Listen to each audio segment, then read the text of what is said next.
কোরআন এবং হাদিস থেকে মূল্যবান তাকরীর পেশ করবেন অত্র এলাকার কৃতি সন্তান জনাব হযরত মাওলানা ওয়াহিদুজ্জামান তরিক সাহেব।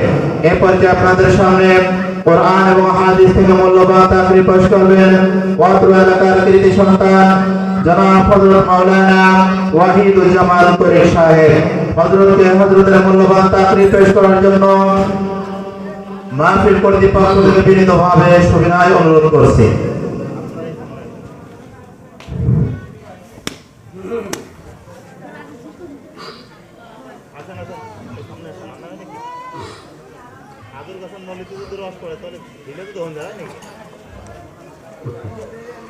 ঠিকই আছে, আর কাকার কথা ঠিক আছে।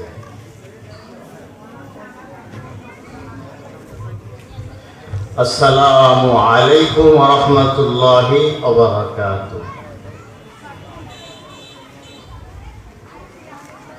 আলহামদুলিল্লাহিল্লাযী জাআলা আশ-শামসা ওয়াল কামারা বিহুসবান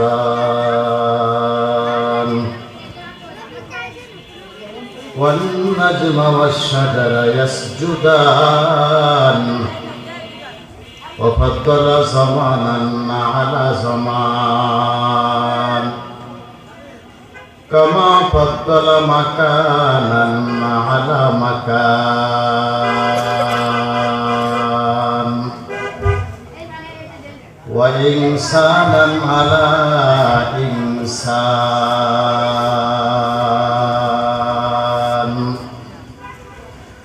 ওয়া নাশহাদু আল্লা ইলাহা ইল্লাল্লাহ ওয়া নাশহাদু আন্না সাইয়্যিদানা ওয়া সানাদানা ওয়া মাওলানা মুহাম্মাদান আবদুহু ওয়া রাসূলুহু আরসালাহু বিল হাক্কি বাশীরাও ওয়া নাযীরা ওয়া দাঈয়ান ইলাল্লাহি বিইজনিহি ওয়া সিরাজাও ওয়া কমারান মুনীরা। আম্মা বা'দ ফাকাদ ক্বালা আল্লাহু তাবারাকা ওয়া তাআলা ফি কালামিহিল মাজিদ ওয়া ফি ফুরকানিহিল হামিদ। আউযু বিল্লাহি মিনাশ শাইতানির রাজীম। বিসমিল্লাহির রহমানির রহিম। কুল হাল ইয়াস্তাবিল্লাযীনা ইয়া'লামুন ওয়াল্লাযীনা লা ইয়া'লামুন ইন্নামা ইয়াতাযাক্কারু উলুল আলবাব। ওয়া ক্বালা তাআলা বিসমিল্লাহির রহমানির রহিম। ইন্নামা ইয়াখশাল্লাহা মিন ইবাদিহিল উলামা। قال رسول الله صلى الله عليه وسلم من سلك طريقا يلتمس فيه علما سهل الله له طريقا إلى الجنة أو كما قال النبي عليه الصلاة والسلام. اللهم صل على محمد وعلى آل محمد كما صليت على إبراهيم وعلى آل إبراهيم إنك حميد مجيد.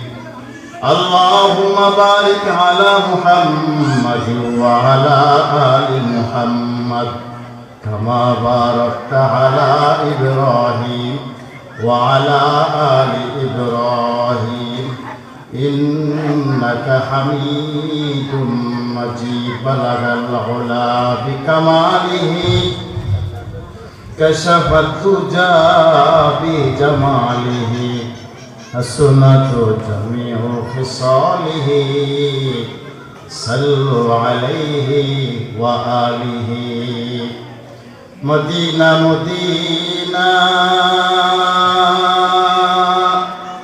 مومنوں کا گنگنا ہے دیدار مدینہ عاشقوں کا تمنا ہے بلغ العلا بکمالہ كشف الدجى بجماله حسنت جميع خصاله صلوا عليه وآله لا إله إلا الله لا إله إلا الله প্রাণ খুলে জিকির করি লা ইলাহা ইল্লাল্লাহ লা ইলাহা دين الإسلام دين موقع نبيه محمد مصطفى لا إله إلا الله لا إله إلا الله لا إله إلا الله لا إله لا إله إلا الله محمد رسول الله صلى الله عليه وسلم আজকে 10 নভেম্বর 2025 রোজ সোমবার আদমপুর আদালতুল বলরদোনা সাদিকা শামসুল উলুম কওমি মাদ্রাসা ও এতিমখানার 40তম বার্ষিক ওয়াজ ও দোয়ার মাহফিলের সম্মানিত সভাপতি দেগার হযরত উলামায়ে কেরাম মঞ্চে উপবিষ্ট দিন পিপাসুক মুসলিম ভাইরা পর্দার অন্তরালে অবস্থানরত আমার মা ও বোনেরা, আমরা প্রত্যেকে আল্লাহ তাআলার দরবারে শুকরিয়া আদায় করি যে মহান রব্বুল আলামিন আমাদেরকে দুনিয়াবি কাজকর্ম থেকে পরিহার করে ফারাক করে আখিরাতমুখী বানিয়ে দিয়েছেন তথা এই মুহূর্তে একটি ধর্মীয় অনুষ্ঠানে মজলিসে অবস্থান করার মতো সুযোগ দান করেছেন। সেজন্য শুকরিয়া তার জোরে সরে বলি আলহামদুলিল্লাহ। শুকরিয়া আদায় করতে হবে, কি বলেন ঠিক কিনা? একজন কবি বলতেছেন, নফসে জুজবা শুকরে খোদা বরমিয়ার, নফসে জুজবা শুকরে খোদা বরমিয়ার, কে ওয়াজিব বুদ শুকরে পরওয়ারে দেগা, কে ওয়াজিব বুদ শুকরে পরওয়ারে দেগা।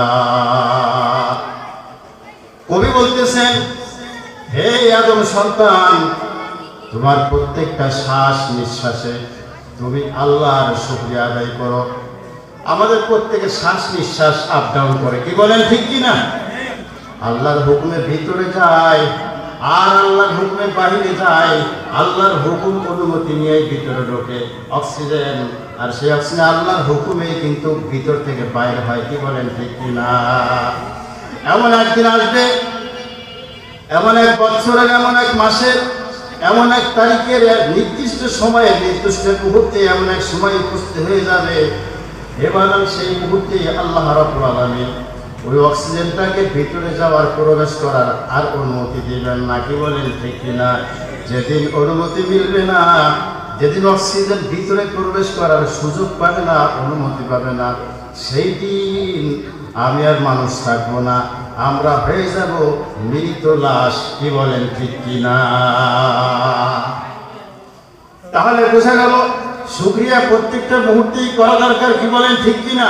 প্রত্যেকটা মুহূর্তে যে কোনো হালাতে আমরা থাকি আমাদের শুকরিয়া আদায় করতে হবে, তবেই আল্লাহ রাব্বুল আলামিন নিয়ামতগুলি বাড়াইয়া দিবেন। আর পরকালে নিয়ামত ভোগ বিলাসিতার জবাবদিহিতাতে থেকে আল্লাহ রাব্বুল আলামিন মুক্ত রাখবেন, বলেন সুবহানাল্লাহ। আল্লাহ রাব্বুল আলামিন আমাদের সবাইকে যথাযথ শুকরিয়া আদায় করার তৌফিক দান করেন, আমিন। আমি আপনাদের সামনে মহাগ্রন্থ আল কোরআনুল কারীম থেকে দুই জায়গা থেকে দুটি আয়াতে কারিমা তিলাওয়াত করেছি, হাদিসও তিলাওয়াত করেছি, সময় একবারে কম।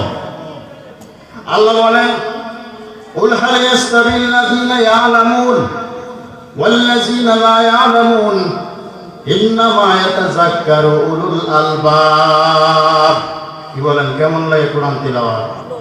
আল্লাহ বলেন, হে হাবিব, আপনি বলিয়া দেন, কুল হাল ইয়াস্তাবিল্লাযীনা ইয়ালামুন, যারা জানে আর যারা জানে না উভয় দল কি এক হতে পারে? আল্লাহ রাব্বুল আলামিন তার রাসূলকে প্রশ্ন করতেছেন, উভয় দল কি এক হতে পারে? যারা জানে আর যারা জানে না, কি বলেন, ঠিক কি না? কোনদিন এক হতে পারে না।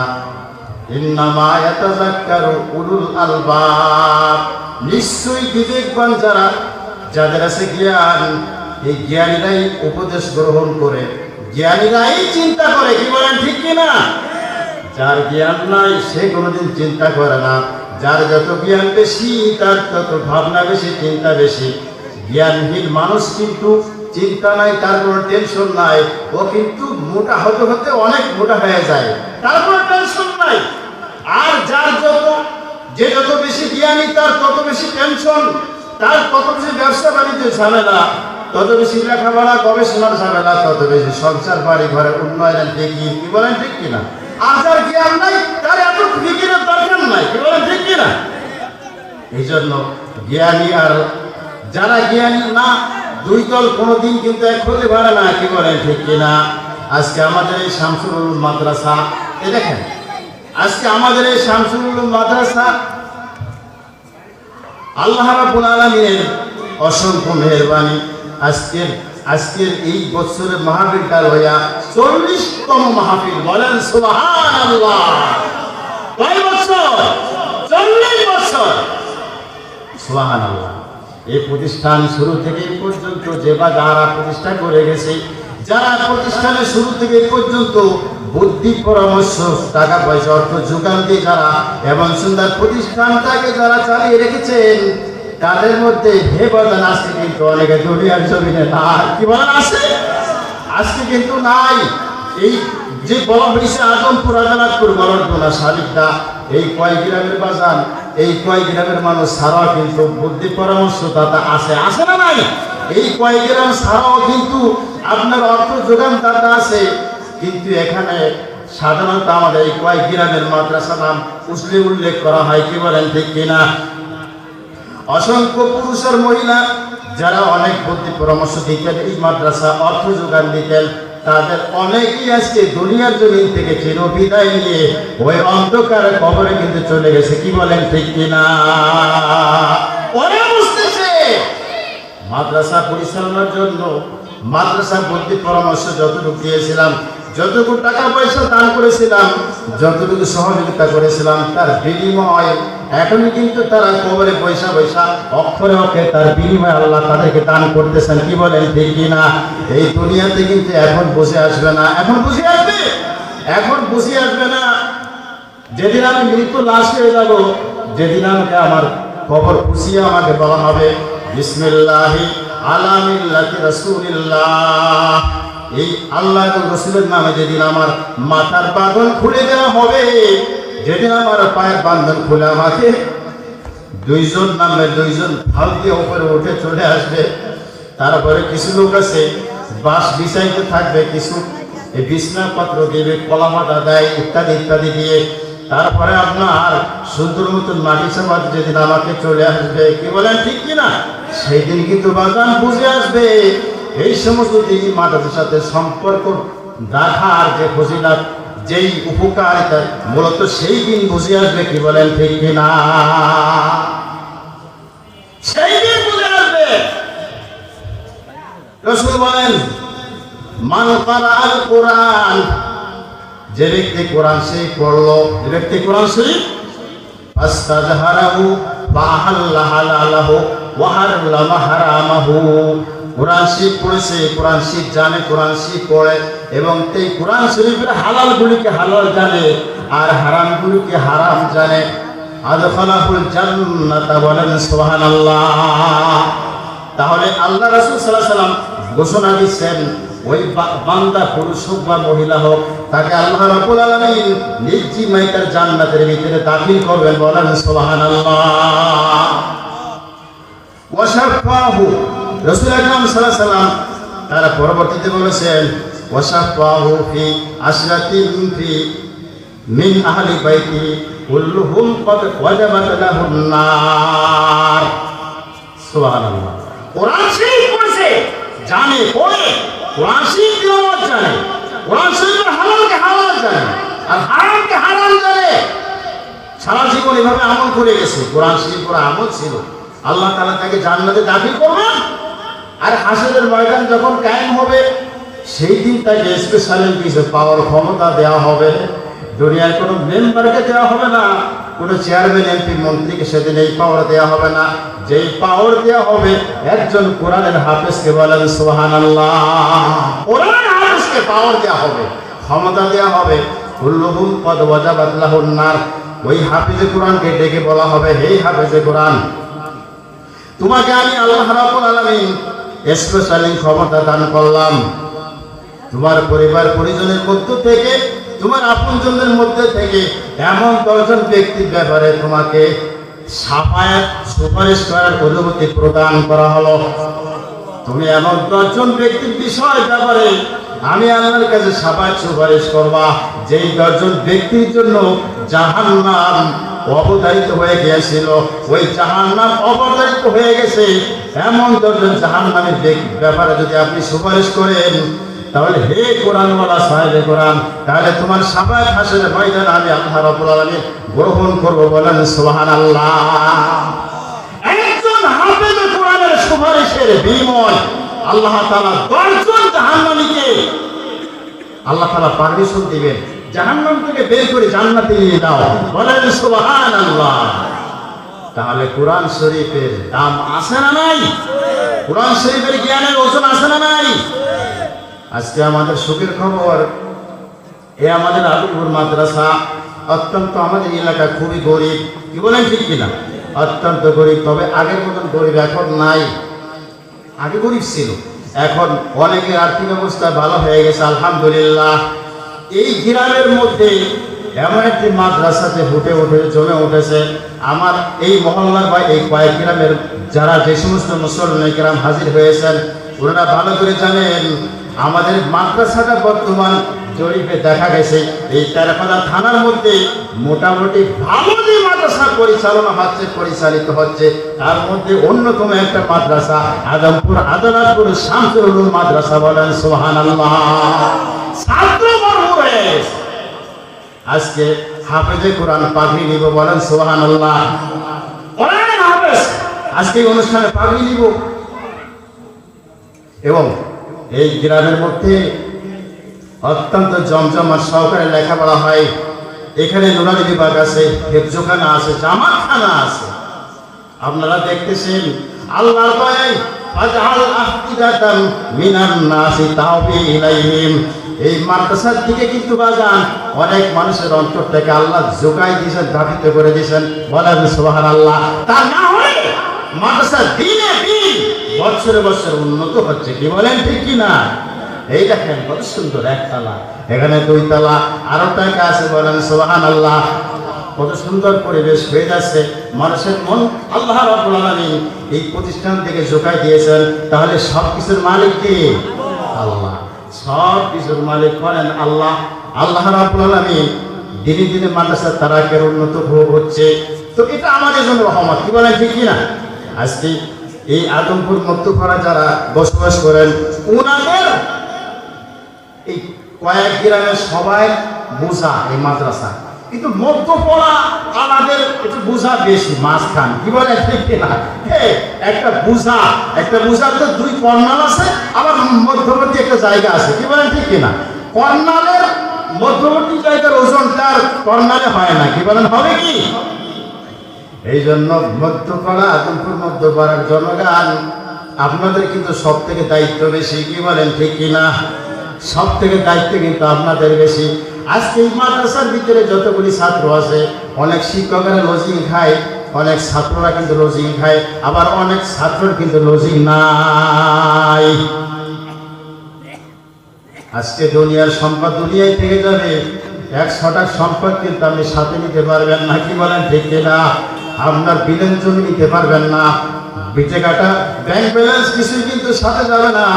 বরং আপনার যখন ইন্তেকাল হবে, হঠাৎ করে ওই মালাকুল মাউত যখন আপনাকে হঠাৎ করে যেই জায়গার মৃত্যু, ওই জায়গার ভিতরে যখন আপনাকে থাবা দিয়ে ধরে আপনার রূহ সংহার করে নিয়ে যাবে, ওই অবস্থায় আপনার কাছে একটা ঘড়ি থাকলে ঘড়ি কিন্তু বাজার হাত থেকে খুলে ফেলা হবে। একটা টাচ মোবাইল থাকলে টাচ মোবাইল থেকে হাত থেকে দেহ থেকে কিন্তু পকেট থেকে নামাই ফেলবে। স্বর্ণ অলংকার আংটি থাকলে কিন্তু দেহ থেকে ছিন্ন করে ফেলবে। এমনকি আপনার পরনের জামা কাপড় লুঙ্গিটা পর্যন্ত কিন্তু আপনার শরীর থেকে আলাদা করে ফেলবে, কি বলেন ঠিক কিনা?